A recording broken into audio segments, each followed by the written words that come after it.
Ancient Rome had a lot of things. War, plague, a lot of oddly specific gay stuff, and some of the weirdest goddamn occupations I have ever heard in my entire life. So if you're feeling like your job is the worst, well, honestly, it might be. The world is kind of in the shitter right now. But there's a good chance it's not as bad as some of these. So sit back, loosen your tie, take off that trans fat encrusted KFC uniform, and just be glad that you're not a armpit plucker. The past was stinky. Very stinky. Putrid, even. Like almost as bad as New York City smells today. And ancient Rome was no exception. The whole place basically smelled like the inside of a furry suit 25/8. It's 24/7, but more often. Sure, you could take a bath, you could physically put water onto your body, but soap? Forget about it. It's not happening, playa. The Romans actually typically cleansed themselves in the most Italian way imaginable, by literally, and I'm not kidding, smearing their entire bodies in scented olive oil and then scraping it off with a stick. Mamma mia, that's one scented fellow.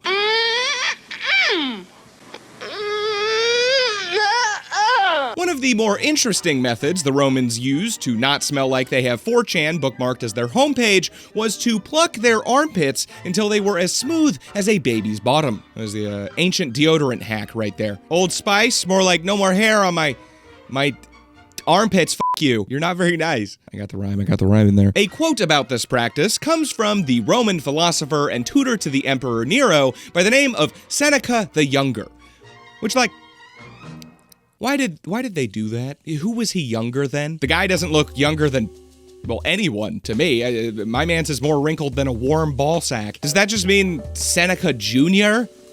Was his pop Seneca standard? Should I have researched this before I started writing the script? These are questions we might just never have the answers to. If you know, leave it in the comments, please. Please give me the engagement. I need it. Daddy needs the engagement and the information. It's necessary, and I don't want to look it up right now. Feed Daddy clicks. He's hungry. Oh, I think my cats are going brazy. Hey! What y'all doing? Y'all causing a ruckus? A ruckus? They were causing a ruckus. Either way, Seneca Jr.'s over here said that, quote, not to pluck one's armpit hair is to be unreasonably negligent in one's personal care. And Nero may have picked up that message from his tutor, but as we can see, he clearly said nothing on the subject of neckbeards. Rome's got the emperor looking like a Reddit mod over here. Goodness gracious. So, if you weren't trying to be unreasonably negligent in your personal care, you could be a pleb, literally, and pluck them bad boys yourself. Or, if you were living lavish, high on the hog, if you will, you could take a trip to your local bathhouse and visit its resident armpit plucker. You can basically think of these guys as shoe shiners for your stink spots. They basically just sit by the bath and pluck the pits of wealthy Romans all the livelong day. And if you were a really wealthy Roman, typically somebody in a position of government, you normally had your own personal slaves to do, well, really anything you want them to do. I mean, they're slaves. They'll do it if you tell them to, or else, typically they'll die. You get slavery. You're familiar with the concept of slavery. Me personally, I'm a slave to that bag. Support me on Patreon, please. Link in the description. Look at me. I'm wearing a silly little hat for you folks. What else can I do? You want me to dance? You want me to dance? I need money. There were the general slaves, who you could just tell to go pick up sticks or something, who knows. But often, these slaves specialized in niche roles. There were special slaves for cooking, cleaning, gardening, hair cuttery, doing your taxes, anything you could think of, really. And sometimes, a member of the Roman elite would just have so many goddamn slaves that he would have some specialized slaves whose entire job was just to manage all the other slaves. And sometimes even those slaves had their own sub-slaves who also managed other slaves. They had slave secretaries. It was insane. So, if you just so happen to be the Jeff Bezos of the Roman Empire, you most likely had your own personal armpit plucker just sitting around the house like a living robot, just waiting to be activated for the 10 minutes every once in a while it takes to pluck pits. Although, does sound like a pretty cushy job for a, slave, though, all things considered. I can just see Django in one of those frat boy robes, sitting around the house, whistling with a pair of tweezers. He's just ready to go. He's ready to go. I assume that's an unrealistic picture of the actual events. I'm sure they lived in like absolute squalor and like a poop-covered hut or something, but you know, I like to dream. Now, if you were a man, plucking your armpits was highly encouraged, but if you started to take those tweezers anywhere else on your body, Kelly Clarkson! Societally speaking, you were heading into some serious fruity boy territory there. The Romans saw any man who removed their leg hair as overly effeminate and vain. Even Roman Emperor Julius Caesar was not immune from getting the side eye for his meticulous grooming routine, which involved shaving his face, obsessively combing over his bald patch, and then plucking all of his remaining body hair. He's actually recognized as the first man historically to be described as having a comb over, and his method of doing so was actually to grow the back of his hair long and then brush it all the way forward to cover up his shame. An ingenious strat, really. Never considered that one. An infomercial from Roman leader Julius Caesar. Do you have thick, lustrous, touchable hair? Yeah, well, so did I. Get lost, Harry. Seriously. But believe me, guys, it doesn't last forever. I seem to be losing more and more hair each day. It was really getting me down. Until I invented this. Julius Caesar's new Rome-over, the complete dictator's hair loss solution. It's amazing. Good old Orange Julius actually hated going bald so intensely that he literally made it illegal to stand above him and look down. Like, the dude didn't even say it's illegal to look at my bald spot because he didn't want to acknowledge the fact that it was a real thing. He's just like, hey, yo, don't be in a position where you could physically see the top of my head. Don't ask me why. F you, I'm God. You know? Which you'd think would happen a lot since Caesar was only 5'7", but the average height for a Roman male at the time was actually 5'5". So, unless you were like ancient Shaq or something. Kansas. Oh! Oh! God! You got some ice cube chapstick? My lips are hot. Do we have... Panning in. See the tears coming out? Statistically speaking, you'd probably be in the clear. But if you did have the chance and he did catch you taking a glance at the old cue ball,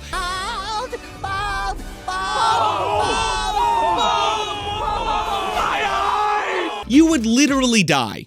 He would just straight up murder you on the spot. And if you wanted to avoid dying in a much more common way at the time, you might want to consider hiring some food tasters. Or the poison patrol. Now, today, murder is generally frowned upon, but back in ancient Rome, it was just kind of like a thing to do, like going to play tennis with the boys or taking a trip to the casino or whatever. It's kind of just a recreational activity. For instance, today, it's kind of considered a dick move to, let's say, throw your son in a burlap sack, beat him to death with metal rods, and then chuck his body in a river. But in ancient Rome, that was basically just a form of self-expression. That was a thing they actually did. They had a whole bunch of codes for like certain circumstances. I forget the specifics of that one, but you know, they all were basically like, ayo, if you catch your son fornicating with one of your sheep or something, you throw him in a burlap sack and set it on fire, put it out, set it on fire again, drag it around the yard for 10 paces, and then shoot him with a bow and arrow or something. They're pretty fun. The Roman Empire stretched over a period of over a millennia. It's 1,000 years, for those of you who are kind of slow. So obviously the laws differ depending on the time period we're talking. But for hundreds of years, things were just absolutely bananas. B-A-N-A-N-A-S. Fathers were legally allowed to murder their entire families. Pretty much everything was punishable by death. And unless the person that you killed was somebody else's slave, the government probably was not getting involved at all in any capacity. That is a personal matter between private parties, okay? If the dead guy has a problem with it, he can take care of it himself. And it does seem a bit counterintuitive that there were basically no repercussions if you killed a regular schmegular individual, but there were if you killed, you know, a slave, the bottom of the barrel totem pole of society. But the only reason that there were repercussions to that was that if you killed a slave, in the eyes of the Romans, you basically just like totaled somebody's car or shot their cow in the face. That's property damage right there, okay? You're gonna have to make it right. Typically in the form of asses. Cut down someone's tree? That's 25 asses. Punch a man's teeth out? 300 asses. Watching this video without liking and subscribing? No asses, but you would be hurting my feelings. And for that, I want 500 asses. And of course, by ass, in this case, I am referring to a donkey, or burro, as they are referred to by our Mexican brethren. Eventually, there was a set of legal codes passed known as the Lex Achea, which had some passages loosely related to homicide law and was chocked full of what to do in the case of hundreds of wonderfully specific and zany hypothetical situations such as the following. If, while several persons are playing ball, the ball having been struck too violently should fall upon the hand of a barber who is shaving a slave at the time in such a way that the throat of the latter is cut by the razor, the party responsible for negligence is liable under the Lex Achea. Proculus thinks that the barber is to blame, and indeed, if he had the habit of shaving persons in a place where it is customary to play ball, or where there was much travel, he is, in a certain degree, responsible. Although it may not improperly be held that where anyone seats himself in a barber's chair in a dangerous place, he has only himself to blame. And there are so many examples like that. I might make it just like a separate video on the second channel or something, just going over all these zany little hypotheticals. They are just a treat. I picked that one just because, like, the f***? Did that happen? Are they just dreaming up instances in which shit like this might happen? I mean, there wasn't much to do back then. They didn't have TikTok or whatever, so. And nowhere, absolutely nowhere, for centuries, was there a law directly and explicitly saying, hey, if you murder somebody, that's bad. Don't do that. Except for one, all the way back at the start of Roman legal code in 449 BC with their 12 tablets, basically the ancient Roman equivalent of the 10 Commandments. The Lord Jehovah has given unto you these 10 commandments. The law says that anyone who poisons anybody else, free person, slave, or otherwise, should be put to death. Beat your son to death with a metal pipe and throw him in the river? Nothing. Curb stomp a man's entire dental records out of his mouth. 300 asses. But poison someone? Good luck in Roman hell, buddy. What's that? Hades? Did they call it Hades? I know that was the name of the guy, but didn't they also call the thing Hades? That's a bit confusing, don't you think? It's like I was just calling hell Satan. You're going to Satan, buddy. I guess that does, you would.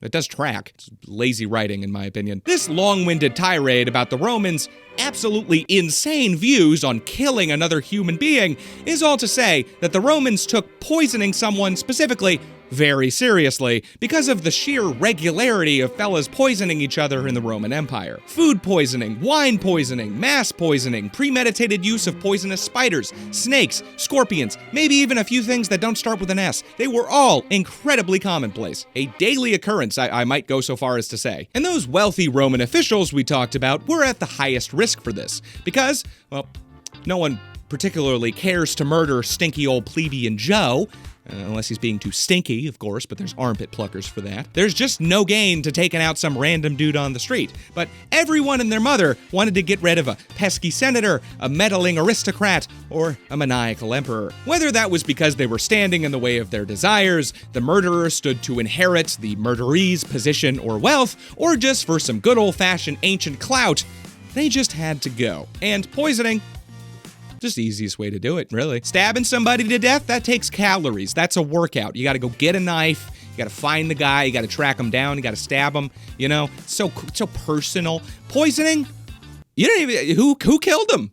The lamb. The lamb killed him. The lamb he just ate, you know? It's fucking Stevius, or whatever they're called, didn't. And for this reason, many, if not most, wealthy or high-profile Romans employed so-called food tasters, whose job was basically to enjoy the wondrous, opulent Roman feasts before anyone else, with the added benefit of possible agonizing death. These fellas were pretty much human guinea pigs, canaries in the coal mine, if you will, just sitting around munching random nonsense all day until they eventually keeled over and the Roman hosting the feast murdered his entire culinary staff for allowing his food to be tainted. And I do mean random nonsense, okay? The Romans ate some pretty weird shit, including, but not limited to, peacocks, pigeons, ostrich, flamingos, the tongue in particular was supposed to be exceptionally bussin', jellyfish, pig womb, which was usually served with udders, dolphin meatballs, parrots, who they also quite liked to get drunk. They thought that was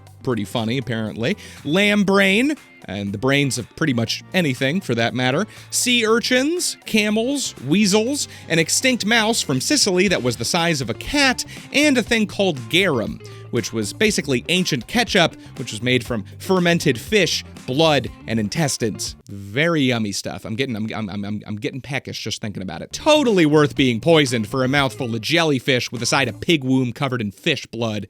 Sheesh, bro, that sounds delectable. In addition to their fabulous, opulent feasts, wealthy Romans would also throw massive hedonistic parties, and in order to avoid social faux pas and embarrassment, would often employ name callers. So, you know when you're at a party and somebody starts making direct eye contact with you and walking in your direction, and you know you've seen them like 7 times, but you also know that you have no goddamn idea what their name is, and then they come over and say your name, so you just pretend that you're deaf for a while until your hands start sweating so much that you drop your drink and vomit on your sister, and then you hurl your body through a plate glass window. I know, we've all been there. Super embarrassing stuff. One of the times I did that, the window didn't even break, so I was just laying there in a puddle of my own piss, bleeding out of a gash in my skull again. I just continued to pretend that I was deaf, which worked a lot better at that point because I actually was for the next 3 days. Still don't get much out of old Lefty here. Any noise on this side of my body basically just sounds the way that a LaCroix tastes. Well, the ancient Romans didn't particularly care to be in this situation either, and they didn't have to remember names like Brian, Stacy, or even Gilbert. They usually had to be on at least a first name basis with hundreds of people with incredibly complex Roman names like fettuccine and Alfredo. Now those are pasta. But for real, they did have some very strange naming traditions which led to legitimate, real names of people like that of a member of the Roman Council in 169 AD by the brisk and to-the-point title of Quintus Pompeius Senecio Rossius Marina Coelius Sextus Lullius Frontinius Sullius Desicanius Gaius Lullius Euricules Heraclenius Lucius Vibulius Pius Augustanius Alpinius Bellicius Solaris Lullius. Didn't that already happen? Dude's got 2 Lulliuses in there. Aper Docenius Proculus Rutilanus Ruffinus Sullius Valens Valeris Niger Claudius Fuscus Saxa Ammianus Saucius Priscus. Pretty easy to remember though, it's easy off the dome. And while that one is a bit of an extreme example, the most extreme example I could find actually, it was not uncommon at all for people to have like 5 or 6 names. So to deal with this, the Roman upper class would hire out professionals or pick out some slaves with exceptionally good memories to basically be their own personal human Rolodex. These fine, not so forgetful fellas were known as nomenclators, or name callers, and as the name suggests, they would clate nomens, call names. They would call names. Their job description consisted of standing next to their employer or slave master and loudly exclaiming the names of other people as they saw them, so as to avoid the shattering of any nearby windows, which, by the way, if they were there at all, were incredibly expensive, and also sucked absolute dick. I'm pretty sure if a mosquito flew into some Roman glass, the whole structure would have imploded. Their glass was bad, is what I'm saying. That's what I'm getting at. Speaking of dick, if you have one of those, which I'm assuming you do, what woman would sit through this? You probably have to piss out of that thing quite regularly. I myself have to pee out of my penis as we speak. And if you ever decide to wee out of your wiener in ancient Rome, you better look out for the urine tax collector. Despite the name, and my very misleading segue there, these fellas didn't actually charge you to perform a basic bodily function. For that, you'd have to look towards WatchMojo's top 10 anime villains nominee, Ulysses O'Hare, who, as we all know, found a way to sell air. O'Hare Purified Air. Freshness to go. Please breathe responsibly. Instead, the urine tax collector would collect the profits made off of the sale, import, distribution, and use of all things piss, which was a pretty hot commodity at the time, believe it or not. Well, more of a warm commodity, I guess, a body temp commodity. It's your PP. It's a PP temperature commodity. And before I tell you why people were selling and buying piss by the gallon back then, let me tell you a bit about Roman bathrooms for some necessary context. While Rome, despite popular belief, was not the first society to construct public bathrooms, it did have the largest and most sophisticated sewer system the world had ever seen up to that point, and by 315 AD had more than 150 public toilets. And being the most populated city in the history of time, time up to that point, Rome had to deal with a lot of shit. The average human shits out about a pound a day. Oh, hot, hot, hot, hot! So, at Rome's height of more than 1 million citizens, it had to deal with roughly 500 tons of human shit on a daily basis. And that's just the solid waste. We're not even talking about that stuff yet, just the piss. Don't worry though, a poop job is coming later on, okay? People had to do that too. So how exactly did Rome deal with this truly Herculean level of human waste? Well, Rome's public bathrooms were mostly constructed by their wealthy elite, mainly just so they didn't have to walk knee-deep in the piss and shit of plebs and slaves in the street all day, and were composed of a bench with some fun little holes in it where everyone shit together, communally, making direct eye contact with each other and everything. Well, every man shit together. There were no women's rooms. As one article describes, maybe a slave girl sent to market might use one of these public bathrooms out of desperation, but just like when a woman did pretty much literally anything in ancient Rome, she would have a pretty legitimate fear of being brutally raped.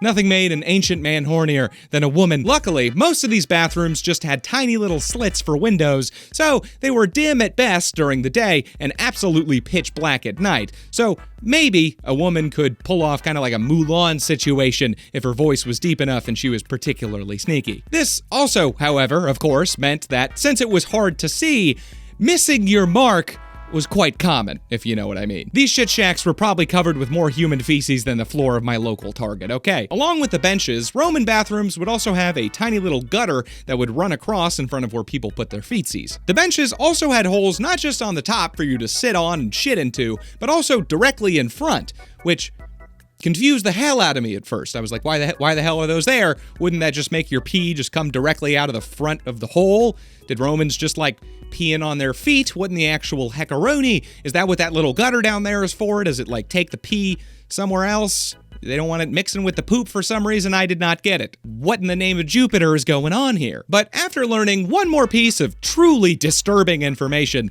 I think I've cracked the code. So instead of toilet paper, get this, the Romans used something called a xylospongium, which was basically a communal shit stick made of a rod of wood with a sea sponge at the end of it, which they would use to wipe their ancient anus. And that little gutter in front of their feet was filled with running water, which they could use to clean it. And of course, clean is in quotes there. They cleaned it about as well as you can clean a rarely replaced communal shit sponge used to wipe everyone's respective assholes by rubbing it into concrete in a thin layer of stagnant water. So I didn't properly read this anywhere, but my personal theory is they used those little holes in the front to get the sponge up in there so they wouldn't have to stand up to wipe. Oh, and yep, would you look at that? Didn't notice that little guy at first. He's doing exactly that. And although from the looks of it, and everything being communal and such, you would assume that they were all just whipping their ass and dick out in front of everybody all the time, but because Romans wore togas, they could kind of just sit and shit. They didn't have any pants to pull down to expose anything. They were all just freeballing it down there like a real classy lady. As far as the smell goes, though, yeah, no privacy there. Everyone could smell everybody else's everything. Once again, the past was a very stinky place. Cannot live in these conditions! And no amount of pit hair removal is gonna fix that one. In addition to the stench and the shit on the floor, you had to watch out for everything living underneath the shithole. You see, it was a place that vermin like weasels, spiders, and rats loved to hang out. So, if you were hanging out, of your toga and such, you had to be perpetually prepared for a peck on the Peter, a bite on your banana, a prick on your prick. This same space beneath the shithole inside the benches would also naturally fill with methane, a highly flammable gas released from shit. You can learn all about it in one of my previous award-winning videos on the hallucinogenic poop drug known simply as jankum. That is some good shit. Literally. It's real. That's a real thing. People huff their own shit and they get high. Anyway, this methane buildup underneath the toilets would sometimes cause that area underneath your asshole to spontaneously catch fire and lead to a literal shit explosion. Fun stuff. Can't imagine being comfortable enough to loosen my rectum to get the shit out, knowing full well that I have a very good chance of being turned into a human grenade. So at this point, you may be thinking, Evan, You still have not told us why the Romans sold and taxed their own piss. That was the job that you were supposed to be talking about. I honestly forgot about it because you've been rambling on about piss and shit again for what's felt like half an hour. This was supposed to be a short, sweet video that didn't take a goddamn year to produce. What are you doing? And to that, I would respond, ow, my feelings. I'm crying. I would tell you that the ancient Romans actually had many more uses for pee than for you or for me. The Romans valued piss for its naturally high ammonia content, which they would use to clean their clothes and whiten their teeth. Yes, teeth. Whitened them. With pee. Pee in the mouth for teeth. So next time your girl says that she needs to go to the store for some whitening strips, you can let her know she can skip the trip. You know, you can take care of that problem for her. The Romans also used powdered mice brains as toothpaste as well. So, at least you had options. So next time your girl says she needs to run to the store for some toothpaste, because of this, mass quantities of urine were bought and sold in the Roman Empire faster than Dogecoin in 2021. And whenever a large amount of currency is changing hands, there's gonna be some schmuck there trying to take his piece of it. And in this case, that particular schmuck was Emperor Vespasian, who ruled Rome throughout the 70s. I don't mean like hippie era. I'm not talking about the 1970s, the literal 70s. 69 to 79 AD. Vespasian introduced a very unpopular tax on the sale, collection, distribution, and all things piss. And that, for lack of a better term, kind of pissed some people off, the piss dealers and distributors mostly. And unfortunately, this meant that there had to be some other schmuck whose job it was to go around and collect the coin from all the piss dealers that refused to pee up. I mean, pee up. I mean, pee up. Pee up. I mean, pee up. And when you piss off a piss dealer who's in the middle of his piss collection, only armed with a bucket full of piss, well, you can infer how that often played out. But just as where there is a piss tax, there must be a piss tax collector. Where there's piss-washed clothes, there must be a piss clothes washer. You ever pee your pants? Come on now, I know you've peed your pants. Hell, you're probably sloshing around in your jorts right now, aren't you, you little freak? Pull on some Pampers, man, goddamn. Well, typically, how that goes is, you pee your pants and then wash them. But what if I told you that through the act of pissing them, you were really washing them all along, just the way the Romans did it. You see, while today we use soap or bleach or really anything other than our own piss to wash our clothes, these typical household cleaners do have one thing in common with our body's homemade mellow yellow. They're delicious. No, it's ammonia. They both have ammonia. Ammonia. Only the Tide Pods are delicious. If you've ever pissed directly in a bucket and let it sit in the open for days on end like I have, you may have noticed that it tends to reek more and more unbearably the longer the Skyrim binge goes on. And that's because, as the old adage goes, the staler the pee, the more ammonia there shall be. Ancient people had actually been taking advantage of these powerful pee properties for millennia up until the Romans, using it for everything from tanning animal hides to whitening teeth. It was even a necessary component for making gunpowder until the 20th century. You shot me in the dick! So that Revolutionary War, every single bullet fired, you can thank your own piss for that. Piss, really, it saved this country if you think about it. And in the case of this occupation, they used it to wash dirt or grease out of their clothing. Usually located right around the corner from a public pissery, for easy access to the tools of their trade, a worker at an ancient Roman laundromat, or phallonica as they were called, would scurry over to the nearest public latrine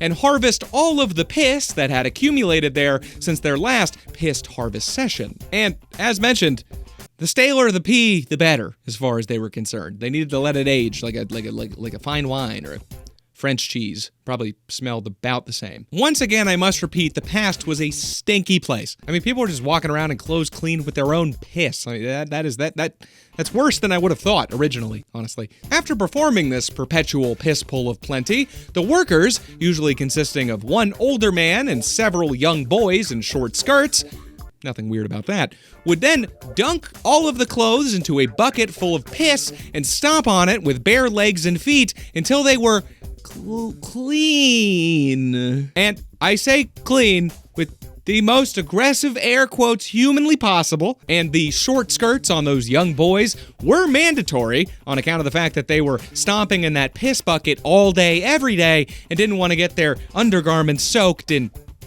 piss, stale piss. And yeah, for sure.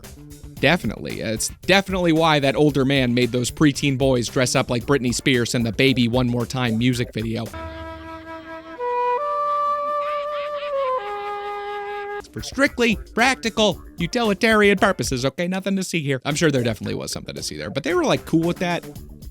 They were weird about that shit back then with them young boys. Also, isn't the bucket is to clean the clothes, right? I mean, would you really be that concerned about?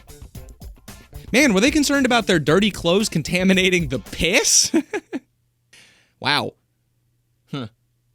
Makes you think. But you know what's even worse than stomping in stale piss for hours on end with a creepy old man staring up your boy skirt all day to try and catch a glimpse of them giblets? Well, not this one. I mean, they can't just perpetually keep getting worse. That one's pretty fucking hard to beat, but it's still strange. It's still a strange occupation. Chicken-based fortune tellers. All right, I broke the fucking feathers off of this cheap piece of shit novelty Halloween helmet, so we're just... Don't worry about it. I don't have time to fix it this recording session. We'll get to it later. It's gonna be okay. I take my production value very seriously on this channel. People have been trying to tell the future for as long as there's been, well, a future. And the Romans were no exception. Whether they were digging around in animal entrails or counting the number of vultures flying nearby, the Romans were basically the ancient equivalent of that one girl who's constantly asking everyone what their sign is anywhere she goes. I mean, Jesus Christ, Janice, you're such a Scorpio. We know. We know, bitch. Get a job and take a shower. One of the more interesting methods the Romans employed to see past the present was performed by a Polaris. Sorry for spitting on you guys there. This particular method of fortune telling was a bit like Groundhog Day, except instead of groundhogs and Bill Murray, there were chickens and Roman soldiers. And instead of an early spring or late winter, the chickens decided whether thousands of men were about to be brutally murdered. Well, I guess thousands of men were gonna die either way. It just depended on which side of the battlefield they were on. Let me explain. The Polaris and his mighty psychic cock, chicken, rooster, cock, were mainly employed by the military, who would use the X-Men-like abilities of these noble, patriotic poultry to determine whether or not they would win or lose their next battle. Here's a decent explanation I came across during my research. Before a battle, a Polaris would release the chickens and throw corn on the ground. If the chickens ate, all was well. If they ate so messily they dropped kernels, even better. If they didn't eat, oh no. If they refused to come out of their cages at all, you may as well send everybody home. And this shit was serious business to these fellas too, okay? This wasn't no silly little exercise to build morale. For context, during World War II, the Nazis would dose their soldiers with actual straight-up methamphetamine, because despite popular belief, meth actually does more than rot your teeth and ruin your life. I mean, it does fuck your teeth and ruin your life as well, obviously. Don't do drugs, kids. But as one might expect, it does make you a pretty good candidate for a super soldier in the short term. An Übermensch, as the Nazis referred to it. The SS just had a shit ton of Tuco Salamancas with guns running around out there looking for Das Juden. We've got 6 signature flavors, Joe. 7! You make 7! I mean, if you pit two completely identical men in a fight to the death against one another, and the only difference is that one just railed a fat line of the blue stuff, my money's going on the twitchy dude with a nosebleed, okay? You could probably lift a f***ing car over his head. This is all to say that in war, the slightest edge over the enemy can be the difference between righteous victory and anus-rupturing defeat. The Romans were a very superstitious bunch, and the placebo effect is a very real thing. So, if a bunch of Roman soldiers saw those sacred chickies bust out of their cages and chow down more aggressively than Nico Avocado with a bucket of KFC, they're probably gonna get hyped as hell about that, you know? They're gonna get confident, their testosterone's gonna go up, and they're gonna be chomping at the bit to go sodomize the hell out of those innocent civilians. But if them chickens don't come out of their cages, well, that's an L. That's a clearly defined L right there. You know, they're gonna be pissed as hell about that. Probably blow off some steam by murdering the chickies, the guy who raised them, his entire family, and really anybody other than who they're supposed to be murdering, which is a thing that happened often. They often killed the guy if the chickens didn't eat, so, you know. Like, they take the chickens on a boat to their voyage, you know, and the chickens would be on the boat, and then they'd throw the food down. They'd be like, eat up, chickies, but they're on a boat. Chickens on a boat, that doesn't happen, so they're seasick as fuck. They don't come out of the cages. Then they're like, oh no, why did they come out of the cages when we have them on this boat that they've never been on before, you know? and they killed a guy. It's silly. They were a silly bunch. So remember, kids, even if something doesn't seem like a big deal at the time, like chickens eating corn, in the right context, it could literally be a matter of life and death. So eat your vegetables, goddammit, or Santa Claus is gonna break into your house and bludgeon your mother to death with a bag of coal while she sleeps, okay? That's a proven fact. Scientists have tested that. And no, your dad's never coming back with that bag of cigarettes and milk. He's busy with his new better family in Delaware. And yes, it is your fault. That's a proven fact. Scientists have tested that. Orgy planner. Ah, yes, the orgy. Has anything other than beer and television better carried humanity through its darkest moments. Feeling blue? Orgy'd probably do you fine. Don't know what to do? Man, you already know it's orgy time. Fell in a well and lost your shoe? Well, you should definitely call emergency services to get out of that well, and then probably go to like a Ross or something for some new kicks. But yeah, after that, orgy, definitely. You've earned it, bro. You've had a long day. But wait just a minute here. You know no one personally and have absolutely no organizational skills. It's a very realistic scenario I'm laying out here. Oh no, my hopes and dreams. No orgy for little old me, you might be thinking to yourself at this point. But fret not, the answer to this very common problem we've all had several times is finally here. You've heard of party planners. You've heard of wedding planners. Now get ready for the final boss, the funeral planner. Well, no, the orgy planner. The orgy planner is what I meant. You may actually have to hire a funeral planner after the fact, though, but we'll get into that in a second. With these humble sex schedulers, even the most unprepared shut-in or depraved ruler of a Mediterranean empire can put the stress away and let somebody else schedule the ass play. Can't get through that one without laughing. Oh! It's the sound of ass play right there. The most famous of these olden age orgy organizers, a man by the name of Gaius Petronius, worked for that neckbeard Emperor Nero I brought up a million years ago at the start of this video. And as can be seen by his choice of facial hair, Nero was absolutely f***ing clinically insane. Nero was the man mythicized to be found strumming the lyre as Rome burned. And he's famous for being the most depraved, shitty, unstable, insane, borderline evil emperor of the Roman Empire. Although I do think that there are a couple other contenders for that top spot. Roman rulers were just absolutely bonkers, bro. Just insano mode. Absolutely nuts. You know, like cashew level nutty.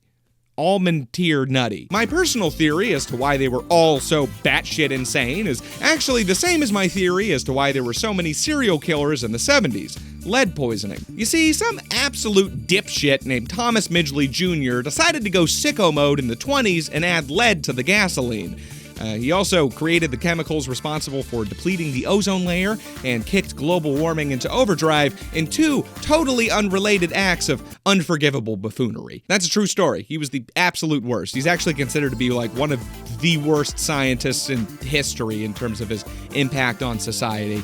And the reason that we're all going to die a painful death within 10 years. But this video is not about him, okay? It's about me. Look at me, give me attention. So after dipshit McGee over here put lead in the gasoline in the 20s, every time you got in your car and drove down the street, you were just dumping lead into the atmosphere for, I don't know, the entire rest of the 20th century. Leaded gasoline was eventually banned, but between 1923 and 1996, everyone and their mother was sucking up gasoline like it was something to do. Just a pleasurable activity. I mean, your mother already was on the wave of sucking like it's something to do, but and lead, little known fact here, is bad. Don't eat it, don't drink it, don't inhale it, it makes you insane. You see, the reason why everyone asks you, yes you specifically, I'm talking to you Derek, if you ate paint chips as a child, is because paint chips are mostly lead, and eating lead makes you, makes you, how do I put this, it makes the bus you take to school much shorter. I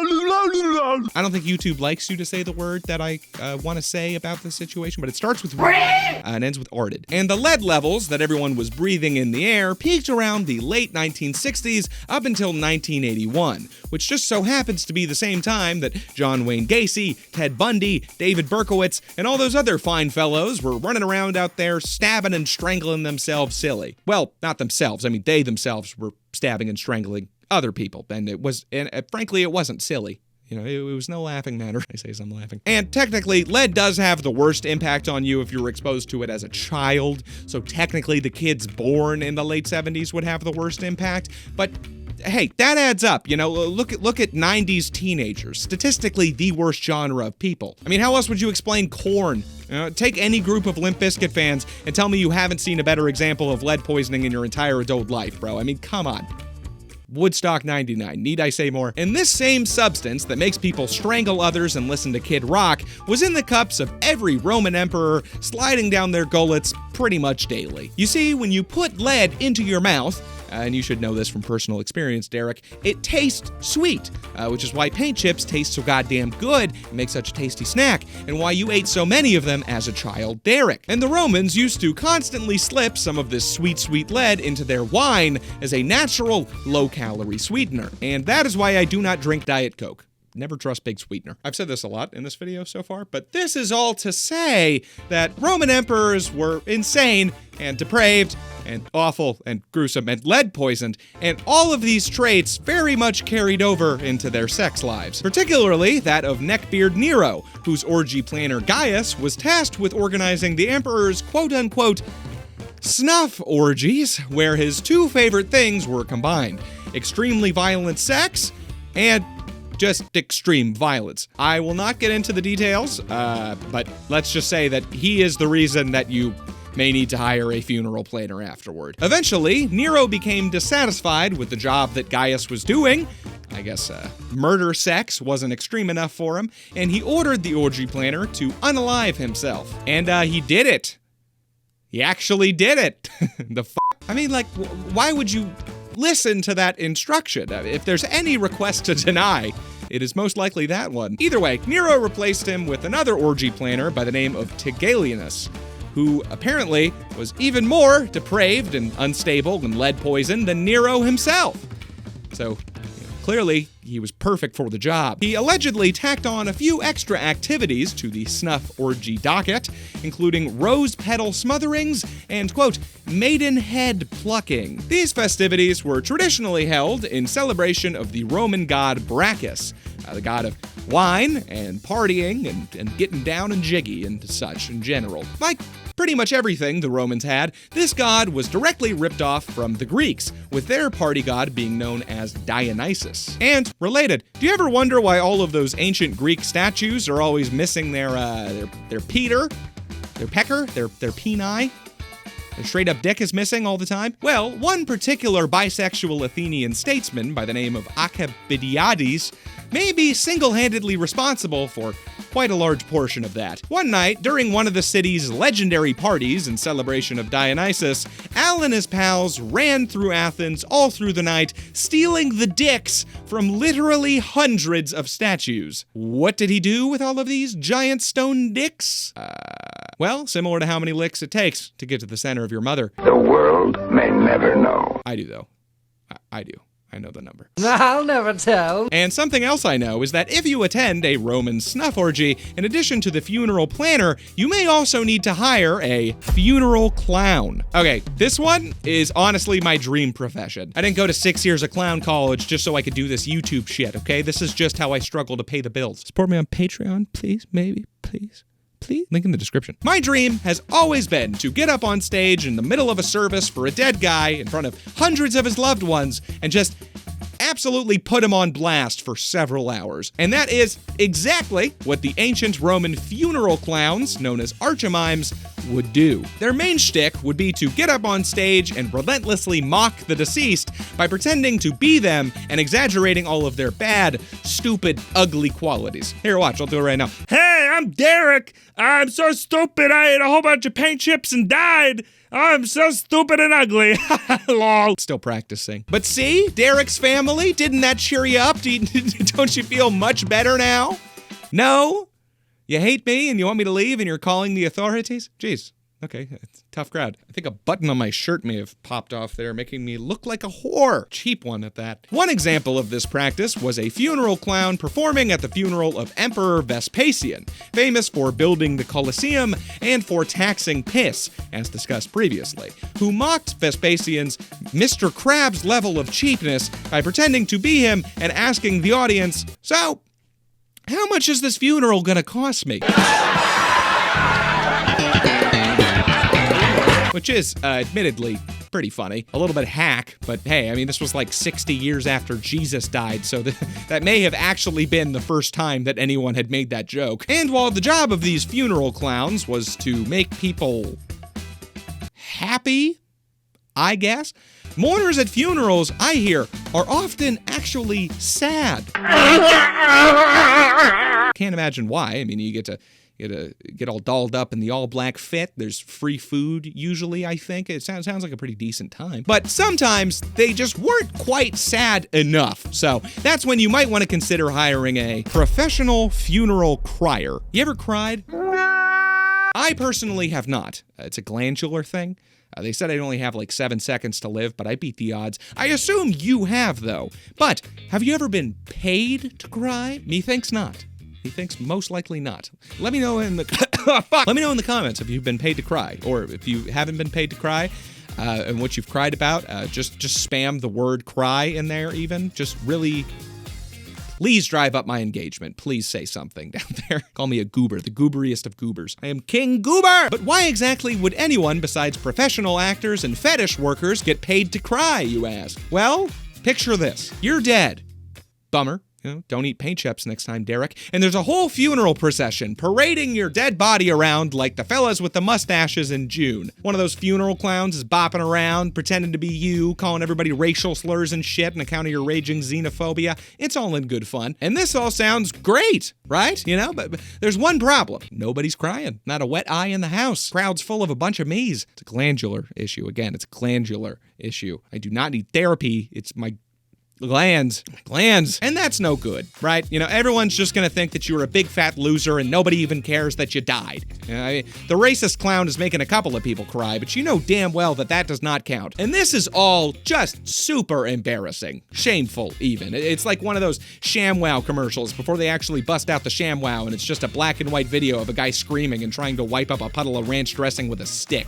That's what this funeral is like right now, dude. It's disgusting. And for the wealthy ancient Romans, a very image-conscious people, this was an absolute heroin withdrawal-induced sweaty nightmare of a scenario. They were not going to let this happen. So, to kind of stack the deck in their favor, so to speak, they would arrange it so that when they died, a portion of their massive wealth would go to so-called professional mourners. These mostly consisted of women, whose job it was to get to the front of the funeral procession and just absolutely go apeshit, donkey nuts, balls to the wall, cuckoo crazy. They would sob like their lives depended on it. They would rip their hair out of their actual heads. You know, they'd be hitting the "Why God? Why Lord? Please take me instead" for 8 straight miles like it was nothing. And they must have been very dehydrated. I mean, somebody get these bitches a Gatorade, seriously, for real, on God. In the ancient Roman world, the more people who attended your funeral, and particularly the more people crying so hard you might need to rent a canoe,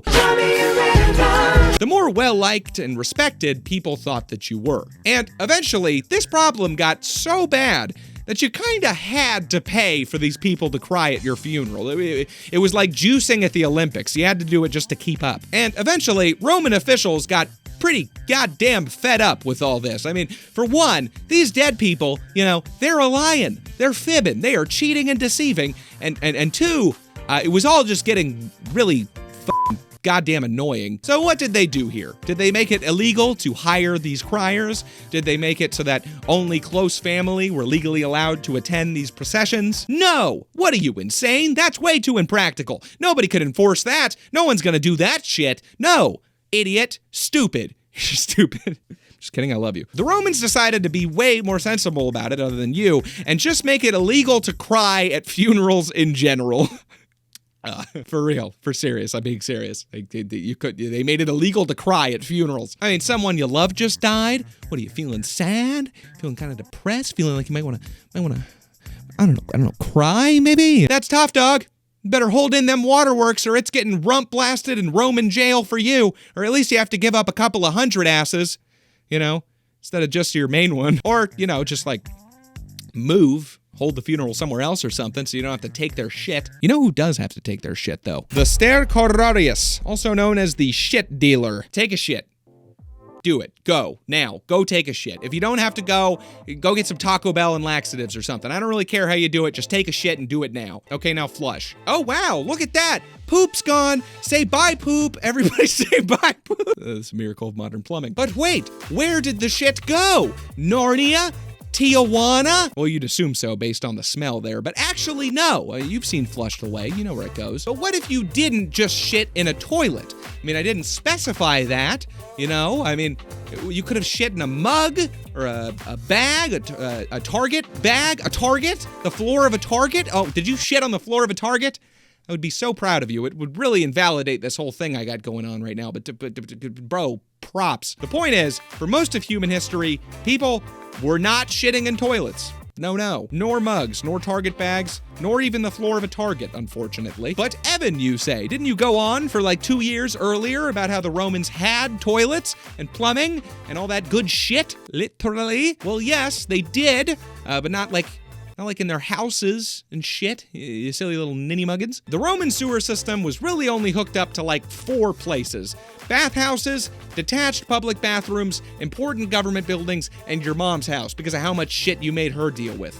You put that woman through hell, you know that? Call your mothers, everybody. It's a nice thing to do and she'll verify what I'm saying. Everybody else, everywhere in the Roman Empire was shitting in good old pots and buckets, which you can only shit in so much before it reaches a volume where the shit starts touching your booty hole when you squat down to shit in it. Nobody wants that. But what are you gonna do when the bucket gets too full of shit? Just throw it out in the street?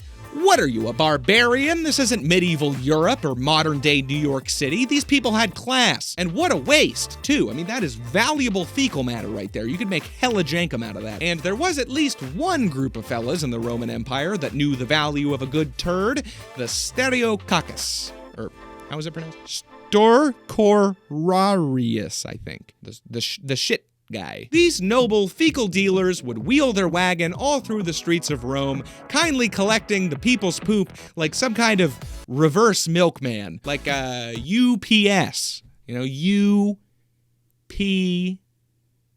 whatever. After his wagon was busting at the seams full of doo-doo poo-poo, he would then make the long journey out to the Roman countryside to resell everyone's duty to Italian farmers as fertilizer, which is a pretty damn good hustle if you think about it, right? I mean, who needs drop shipping when you have drop shitting?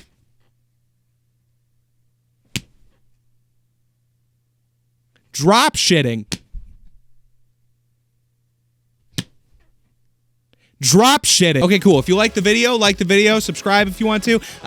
Go support me on Patreon. The link is in the description. Do that one specifically. I have a podcast. I have a couple of episodes recorded. I'm just sitting on them like an egg while they're cooking, they're hatching, they're getting there, they're gestating. The podcast episodes are gestating. If you want to come on the podcast, there's a podcast here on my Patreon, link in the description. You can come on the podcast and talk with me, and I'll put it on my second channel. Like 3 people did it already, and I got a couple of other podcast episodes. I got one coming out with Eyes Wide Open. And I can't forget to shout out my extra special God-tier patrons: Fuzzy Viper Shark, Chase B, Renee I, Damian V, DeAndre M, Roland K, Al the Pal, Nadian Syrup, Shalom L, Arya and Calcifer, Just a Koala, Rena J, Maxman Beta, and Dylan W. And of course my old 20 buckos to give me 20 whole bugs a month. That's crazy. Joey L, Chloe B, Adam K, Vladimir S, Hera Boudica, Eduardo H, and Rare Bees. CIA Iceberg coming soon. Hell yeah. Watch this next video. Do it now.